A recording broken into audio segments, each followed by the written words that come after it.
అక్షిత్ ఇవాన్ని కేవలం పిల్లలు పుట్టారని తెలిసి ఎలా అయినా వాళ్ళని దూరం చెయ్యాలి అనుకుని లోపలికి అడుగుపెట్టిన అక్షిత్ ముందుగా ఇవాన్ కొడుకు దగ్గరికి వెళ్ళి పళ్ళు కొరుకుతూ, నా బిడ్డ నాకు దూరమైనప్పుడు వీడు ఎలా ఇంత సంతోషంగా ఉంటాడు?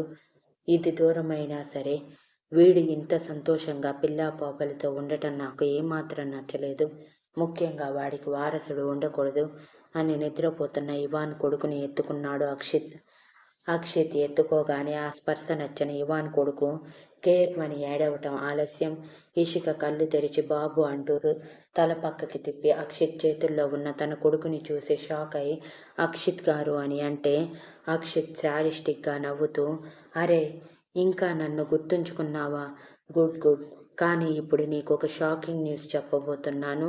అది విని నువ్వు బ్రతుకుతావో చస్తావో నాకు తెలియదు అని రెక్లెస్గా అంటూనే ఇషిక కొడుకు భుజం మీద రక్తం చిమ్మేలా గట్టిగా గోరుతో గిల్లి ఒంటికాలు మీద నిలబడలేక కష్టంగా నడుచుకుంటూ వెళ్ళి కిటికీ దగ్గర నిలబడి, నీ భర్త వల్ల నేను ఈ పరిస్థితుల్లో ఉన్నాను. వాడు నేను నిన్న యాక్సిడెంట్ చేశాను అన్న కోపంతో నా కాలు తీసేశాడు. చూసావా కుంటివాడిగా ఎలా బ్రతుకుతున్నానో? ఇంకా ముఖ్యంగా ఆ నిషాని నాకు తగిలించాడు. దానిని వదిలించుకోలేనంత జిడ్డులా నా జీవితంలోకి పంపించాడు. నా బిడ్డ చనిపోయేలా చేశాడు. అటువంటి మీరు ఇంత సంతోషంగా ఉండటం నేను చూడగలనా చెప్పు? అందుకే నేను ఎలా అయితే నా బిడ్డని కోల్పోయి ఏడుస్తున్నానో మీరు కూడా అంతే ఏడవాలి. అందుకే నీ కళ్ళెదురుగానే నీ కొడుకుని చంపబోతున్నాను అని రాక్షసంగా గట్టిగా నవ్వాడు. ఇంతలో లోపలికి అడుగుపెట్టిన ఇవాన్ అక్షిత్ అని గట్టిగా అరిచాడు. ఆ మాటలన్నీ విని ఇషిక షాక్ అయ్యి దెబ్బకి తన పరిస్థితి కూడా పట్టించుకోకుండా పైకి లేచి, ప్లీజ్ అక్షిత్ గారు, తప్పు ఇవాన్ గారు చేస్తే శిక్ష నాకెందుకు? నా బిడ్డని వదిలేయండి. మీరు ఏమైనా చేసుకోండి, కానీ నా బిడ్డని మాత్రం ఏమీ చేయకండి అని బ్రతిమలాడుతుంటే అక్షిత్ పళ్ళు కొరుకుతూ, ఏంటి వదిలేయాలా? నువ్వు చచ్చిపోయి ఉంటే అంతే వదిలేసి ఉండేవాడిని. వీడి జీవితాంతం ఏడుస్తూ ఉంటాడని. కానీ నువ్వు బ్రతికి వీడికి సంతోషాన్ని ఇవ్వటంతో పాటు పిల్లల్ని కూడా ఇస్తూ వాడి లైఫ్ని కంప్లీట్ చేస్తుంటే చూస్తూ ఊరుకుంటాను అనుకున్నావా? వాడిని పెళ్లి చేసుకున్నందుకు నీకు కూడా ఈ శిక్ష ఇషిక.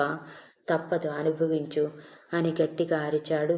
ఇవాన్ కోపంగా అక్షిత్ అని అరుస్తూ ముందుకి ఒక అడుగు వేయగానే, నువ్వు ముందుకి వచ్చావంటే నీ కొడుకు నేలని తాకుతాడు అని చేతిలో ఉన్న బాబుని కిటికీ బయటకు పెట్టగానే భయపడిపోయిన ఇవాన్, లేదు నేను అసలు ముందుకి అడుగు కూడా వేయను. ప్లీజ్ నా బాబుని మాత్రం ఏమీ చేయకు. వాడిని వదిలే. నీ కోపం నా మీద కదా, నన్ను ఏదైనా చేసుకో అని అంటుంటే అక్షిత్ గట్టిగా నవ్వుతూ, నీ మీద నాకు కోపం కాదు, పగ ఉంది. కానీ అది నిన్ను కొడితే పోయేంత కాదు, మానసికంగా చంపేంత. కొడుకు కూతురు పుట్టారని సంతోషంగా ఉన్నావు కదా, ఆ కొడుకు లేకపోతే ఏం చేయగలవు? కూతురు మాత్రమే మిగులుతుంది. నీ కూతుర్ని మాత్రం వదిలేస్తుంది. ఎందుకో తెలుసా? ఆ కూతుర్ని చూస్తూ కన్న కొడుకుని దూరం చేసుకుంది గుర్తు చేసుకుంటూ నువ్వు లైఫ్ లాంగ్ బాధపడుతూ ఉండటానికి అని గట్టిగా అరిచి చెప్పగానే ఇషిక ఏడుస్తూ మోకాళ్ళ మీద కూర్చొని, ఐ బెగ్ యూ, నా బాబుని నాకు ఇచ్చేయండి అక్షిత్ గారు అని చేతులు జోడిస్తుంటే అక్షిత్, నా కొడుకుని నాకు ఇచ్చేయి అని బెదిరిస్తూ ఉన్నాడు ఇవాన్. అక్షిత్ మాత్రం అదేమీ పట్టించుకోకుండా గట్టిగా నవ్వుతూ, నా బిడ్డ చనిపోయినప్పుడు మీ బిడ్డని ఎలా బ్రతకనిస్తాను? సో మీ బిడ్డ కూడా ఖచ్చితంగా చనిపోవాలి. మీ ఇంటికి వారసుడు ఉండకూడదు అని రాక్షసంగా నవ్వుతూనే ఫస్ట్ ఫ్లోర్ విండోలో నుంచి తన చేతిలో ఉన్న బాబుని బయటికి విసిరేశాడు. క్షణాల్లో జరిగిన దానికి ఇటు ఇషిక, అటు ఇవాన్ ఇద్దరూ షాక్ అయి బాబు అంటూ గట్టిగా అరుస్తూ కిటికీ దగ్గరికి వచ్చేసరికి నేల మీద బాబు పడిపోయి కనిపించాడు. అది చూడటమే ఇషిక ఏడుస్తూ బాబు అంటూ పాపని ఎత్తుకుని కిందకి పరిగెత్తింది, తన పరిస్థితి పట్టించుకోకుండా. బాబుని అలా చూడగానే ఇవాన్ ఎర్రబడిన కళ్ళతో నవ్వుతున్న అక్షిత్ గొంతు నులిమేస్తూ, ఎంత ధైర్యం ఉంటే నా బిడ్డ మీద చేయి వేస్తావు? నిన్ను ఈరోజు చంపకుండా వదిలిపెట్టను అని కుంటికాలితో నిలబడిన అక్షిత్ రాడ్డు వేసిన కాలు మీద తన బలమంతా ఉపయోగించి కాలితో గట్టిగా పంచెస్ ఇచ్చాడు. దాదాపు 5-6 సార్లు. దెబ్బకి అక్షిత్ కాలు అతుక్కోలేనంత ఎక్కువగా విరిగిపోయి అమ్మ అని అరుపు కూడా రాలేనంతగా గొంతు మీద పట్టు బిగించి ఉన్నాడు ఇవాన్. అయినా కూడా ఇవాన్ కోపం చల్లారక అక్షిత్ చేతులని పట్టుకొని, ఈ చేతులే కదా నా కొడుకుని పట్టుకుంది అంటూ గొంతు వదిలేసి 2 చేతులు వెనక్కి మడిచి గట్టిగా విరిచాడు. దెబ్బకి జాయింట్స్ దగ్గర ఎముక విరిగిన సౌండ్ గట్టిగా వినిపిస్తూ ఈసారి అక్షిత్ అరుపు ఆగలేదు. అయినా కోపం ఆగని ఇవాన్ మరో కాలిని చిత్తు కింద కొట్టి మోకాలి దగ్గర జాయింట్ ఊడిపోయేలా గట్టిగా విరగదీసి మరి అక్షిత్ని పూర్తిగా చనిపోయే స్టేజ్లో అక్కడ వదిలేసి ఇషిక బాబు అంటూ కింద ఏడుస్తూ ఉంటే పరిగెత్తుకుంటూ కిందకి వెళ్ళాడు. అక్షిత్ ఇవాన్ కొట్టిన దెబ్బకి గట్టిగా ఏడుస్తూ చేతులు కూడా పనికిరానంత ఈజీగా వేలాడబడిపోతూ ఉంటే నొప్పికి తట్టుకోలేక ఏడుస్తూ ఉన్నాడు. ఇంతలో ఆ శబ్దానికి ఆ రూంలోకి వచ్చిన మిగిలిన పేషెంట్స్ తరపున వాళ్ళు డాక్టర్, నర్స్ అక్షిత్ పరిస్థితి చూసి ఇమీడియట్గా అతన్ని ట్రీట్మెంట్ స్టార్ట్ చేశారు. ఆపరేషన్ థియేటర్లోకి తీసుకువెళ్ళిపోయి ఇక కిందకి వెళ్ళిన ఇవాన్కి ఇషిక ఒక చేతిలో తన కూతుర్ని పెట్టుకొని మరో చేతిలో తన కొడుకుని ఒడిలో పడుకోబెట్టుకొని బాబు బాబు లేవరా అని ఏడుస్తూ చెంప మీద తడుతూ ఉంది. అప్పటికే బాబు తల మీద ఎర్రటి రక్తం చారికలు ఉన్నాయి. ఇషిక ఎంత కొడుతున్నా బాబులో చలనం లేకపోవటంతో ఇషిక తల కొట్టుకుంటూ నేనేరా నిన్ను పోగొట్టుకున్నాను. నేనే కాని జాగ్రత్తగా ఉండుంటే ఈరోజు నువ్వు నాతో ఉండేవాడివిరా అంటూ బాబుని గుండెలకి హత్తుకొని గుండెలు అలసేలా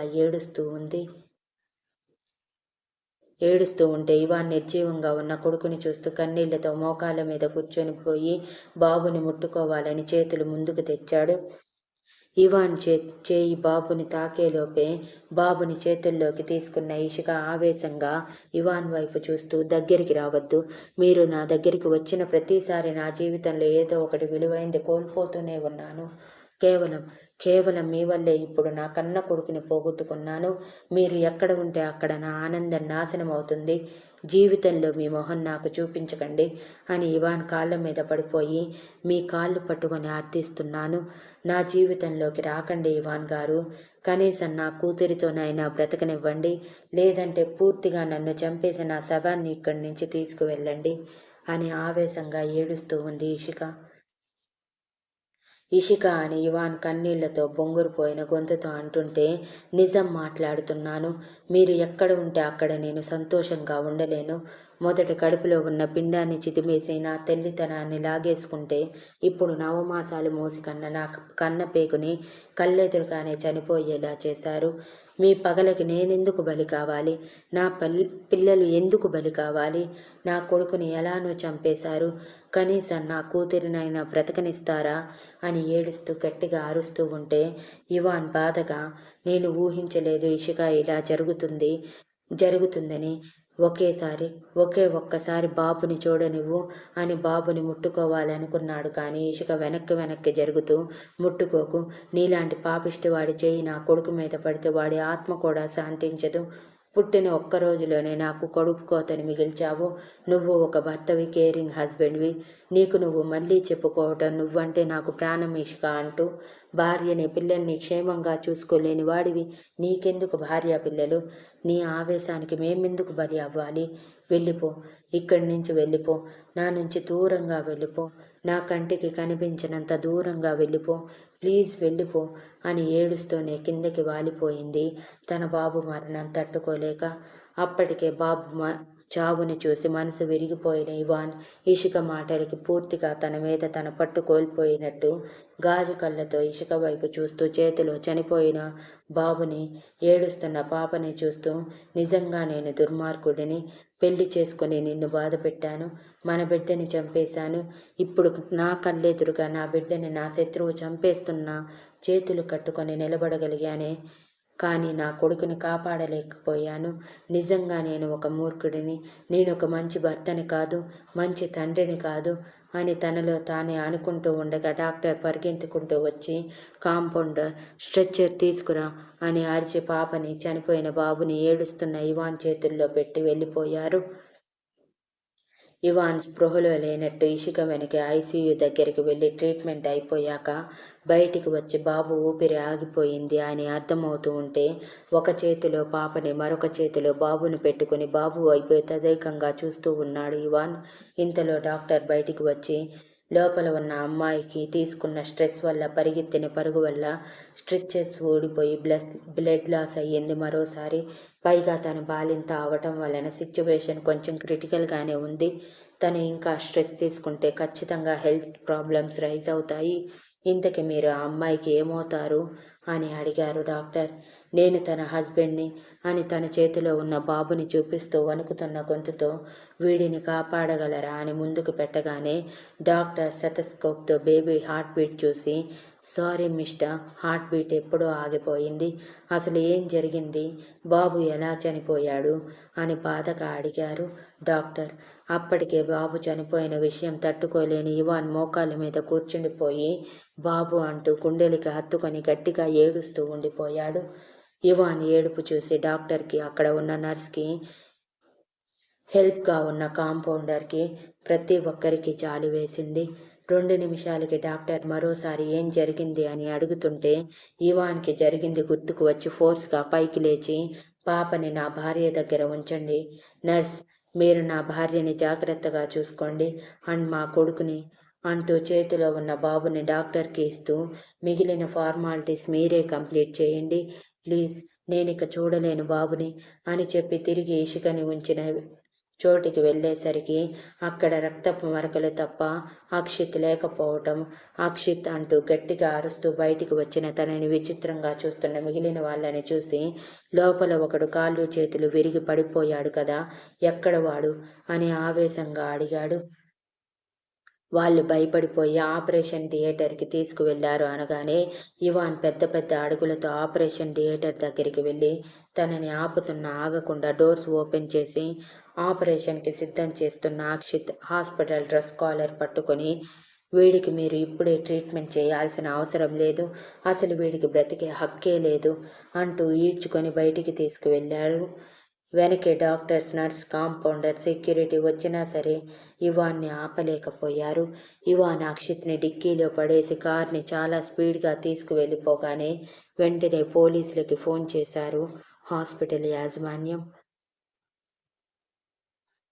అక్కడ బయలుదేరిన ఇవాన్ డైరెక్ట్గా హైవే దగ్గరికి వచ్చి కారు ఆపి కారు కుదుపులకి మత్తు ఇచ్చినా సరే నొప్పికి వెంటనే మెలకువ రావటంతో అప్పుడప్పుడే కళ్ళు తెరుస్తూ ఉన్న అక్షిత్ని జుట్టు పట్టుకుని ఈడ్చి కింద విసిరేసి స్పృహలోకి వచ్చేలా చేశాడు.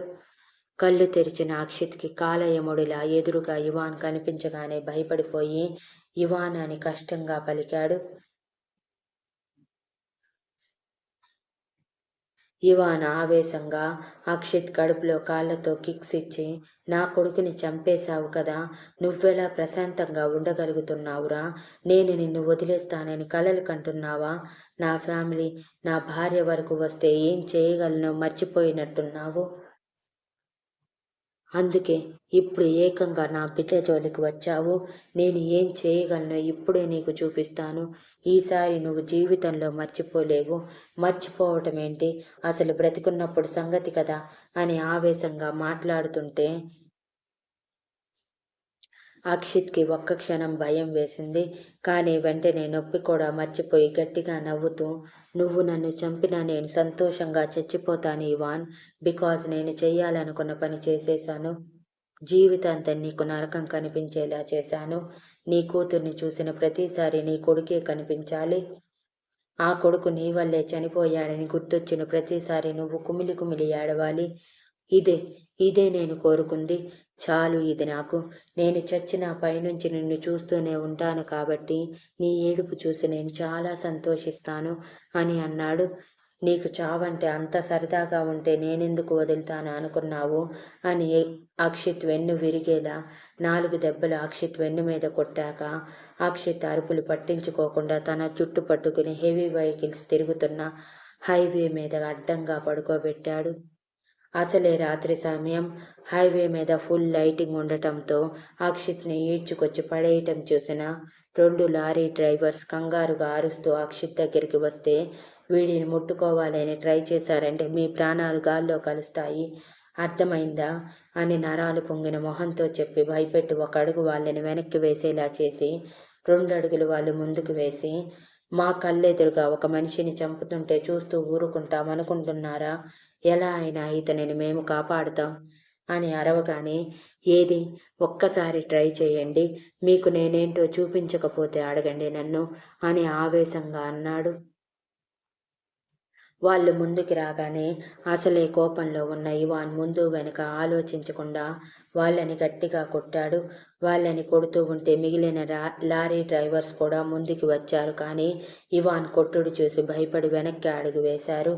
ఇంతలో పెద్ద లారీ, అది కూడా చాలా పెద్ద కంటైనర్ ఉన్న లారీ వస్తూ ఉండటం గమనించిన ఇవాన్ అక్షిత్ నడి రోడ్డు మీద చూస్తే ఖచ్చితంగా బ్రేక్ వేస్తారని ఆలోచించి అక్షిత్ జుట్టు పట్టుకుని కొంచెం వెనక్కి లాక్కొచ్చి, పోండి ఇక్కడి నుంచి అని లారీ డ్రైవర్స్ని అరవగానే అక్షిత్ని వెనక్కి లాగేశాడని, పైగా ఇవాన్కి భయపడి వాళ్ళు లారీల దగ్గరికి వెళ్ళటం, ఇవాన్ ఫోర్స్గా అక్షిత్ని కంటైనర్ కింద పడేలా విసరటం, సడన్గా కంటైనర్ రావటం, బ్రేక్ వేసే అవకాశం లేక అక్షిత్ టైర్స్ నుంచి కింద వరకు దాదాపు 8 టైర్స్ ఒకేసారి వెళ్ళిపోవటంతో అక్కడికక్కడ అక్షిత్ కాళ్ళు కట్టయిపోయాయి. అది చూసిన లారీ డ్రైవర్ ఇవాన్ కొట్టిన దెబ్బల్ని కూడా పట్టించుకోకుండా అయ్యో అంటూ పరిగెత్తుకుంటూ వచ్చేసరికి అక్షిత్ని తొక్కేసిన లారీ డ్రైవర్ కూడా కొంచెం ముందుకు వెళ్ళి ఆపి వెనక్కి వచ్చేసరికి ఇవాన్ అక్షిత్ నుంచి వేరైన కాళ్ళని వదిలేసి అక్షిత్ జుట్టు పట్టుకొని పైకి లేపి గట్టిగా అరుస్తూ ఏడుస్తున్న అక్షిత్ని ఈడ్చుకుంటూ తీసుకువెళ్ళి డిక్కీలో పడేసి లారీ డ్రైవర్ని తమని చేరేలోపే స్పీడ్గా ఇవాన్ హాస్పిటల్కి చేరాడు. ఇవాన్ వెళ్తున్నంతసేపు ఆ దారి మొత్తం రక్తపు ధార అయ్యింది. హాస్పిటల్కి తిరిగి వచ్చిన ఇవాన్ కాళ్ళు లేని అక్షిత్ని కాంపౌండర్కి అప్పగించి, ఇప్పుడు తీసుకువెళ్ళి ఆపరేషన్ థియేటర్లో అప్పగించు అని అప్పటికే తన కోసం వెయిట్ చేస్తున్న పోలీసుల దగ్గరికి వెళ్ళాడు. అక్కడే ఉన్నారు అక్షిత్ నాన్నగారు కూడా. అక్షిత్ని తీసుకువచ్చిన సిచ్యువేషన్ చూసి అక్షిత్ అంటూ పరిగెత్తుకుంటూ వెళ్ళేలోపు ఇవాన్ ఆయన చేతిని పట్టుకొని, మనం తేల్చుకోవాల్సినవి చాలా ఉన్నాయి రండి ఇలా అంటూ పోలీసులతో పాటు ఒక రూమ్లోకి వెళ్ళి డోర్ క్లోజ్ చేసి అక్షిత్ నాన్నగారి వైపు సూటిగా చూస్తూ, నీ కొడుకు నా దగ్గరికి వస్తున్నట్టు ఎందుకు చెప్పలేదు? నేను ఆల్రెడీ చెప్పాను వాడి 2 కాళ్ళు శాశ్వతంగా పోవాలని. కానీ మీరు వినిపించుకోలేదా? లేదంటే అవసరం లేదనుకున్నారా? మీరు అవసరం లేదు అనుకున్నారు కాబట్టి నేను ఆ పని కంప్లీట్ చేశాను. ఇప్పుడు మీ కొడుకు బ్రతుకున్న జీవోత్సవం. పైగా వాడు వెన్నుపూస కదిలేలా కొట్టాను. జీవితంలో వాడు లేచి కూర్చోలేడు, నడవలేడు, సంసారానికి కూడా పనికిరాడు. ఇప్పుడు ఐఆమ్ సో హ్యాపీ. నా కొడుకుని చంపిన వాడిని శిక్షించాను. స్వయంగా నా చేతులతో నేనే శిక్షించాను. నన్ను తలుచుకున్న ప్రతిసారి మీ ఒంట్లో వణుకు రావాలి. మీ కొడుకు కాళ్ళు చూసుకున్న ప్రతిసారి నేనే గుర్తుకు రావాలి. వాడికి నేను పెట్టిన ప్రాణభిక్షతో మిగిలిన జీవితం గడపాలి అని గట్టిగా నవ్వుతూ ఉంటే అక్కడే ఉన్న పోలీసులు కూడా భయపడిపోయారు ఇవాన్ నవ్వుకి. అక్షిత్ నాన్నగారు ఆవేశంగా, రేయ్ నిన్ను వదలను అంటూ దగ్గరికి వచ్చేలోపు ఇవాన్ ఆయన గుండెల మీద చేయి వేసి వెనక్కి తోసి, ఎక్కడికి పరిగెత్తుకుంటూ వస్తున్నావు? మూసుకుని దూరంగా ఉండు. నాతో పెట్టుకుంటే ఎలా ఉంటుందో ఆల్రెడీ ట్రేజర్తో పాటు సినిమా కూడా చూపించేశాను. ఇంకా కావాలనుకుంటేరా నాతో పాటు. అవును, నా కొడుకు ఎక్కడా అని అడిగాడు ఇవాన్ అనుమానంగా. Thank you for listening and please like, share, comment and subscribe.